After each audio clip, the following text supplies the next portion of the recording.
Someone or something can be watching you, whether you're listening to music or sleeping.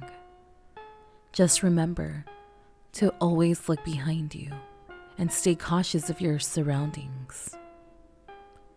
Hello, ladies and gents, and welcome to Eerily Strange. Today I'll be reading Look at Me, which is based on a real-life experience that happened to the author of this story. But before we get started, just a few announcements. It's officially 2020, a new decade. And with that, I want to introduce a brand new segment on my channel.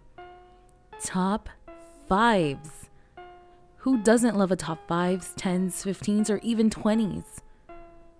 Anyways, I will be introducing this new segment every Wednesday. So, I hope all of you had a happy holidays. I know I did. But without further ado, the story.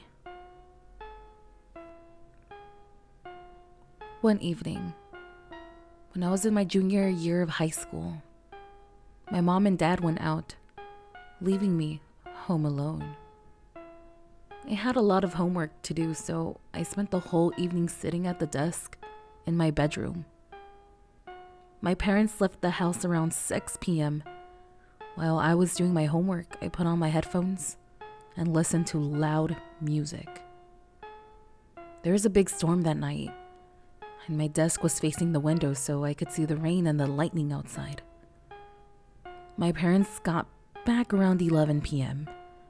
When I saw their car drive up, I took off the headphones. As soon as my mom opened the front door and came inside, I heard her shout my name. "What on earth happened in here?" she demanded in an angry voice. Confused, I ran downstairs. My mom was standing in the hallway with a furious look on her face. She pointed at the floor and yelled, "Was this you?" I looked down and saw that the carpet was covered in muddy footprints. I have no idea how those got there," I said. "I spent the whole night at my desk doing my homework." I watched as the fear on her face changed from anger to confusion and then to fear.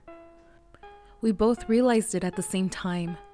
Someone else must have been in the house. We followed the trail of footprints, trying to make sense of the whole situation. They started at the back door, which we usually left unlocked. Then we noticed something else.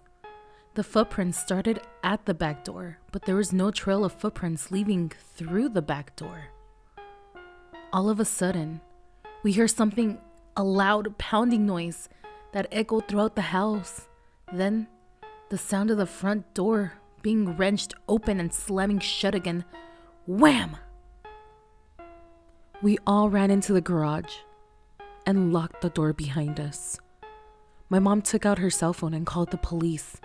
"Please come quickly," she shouted. "Someone's in our house." After what seemed like hours, a patrol car arrived with 2 police officers, a male and a female.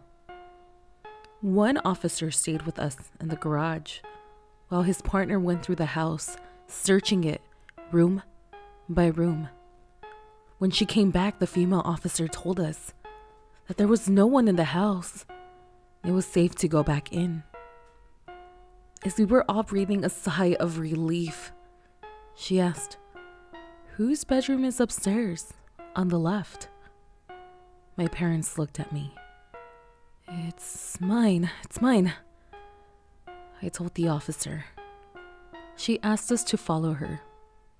As we walked through the house, we could see the trail of muddy footprints leading from the back door, through the living room, through the hallway, up the stairs, into my parents' bedroom, and then towards my room.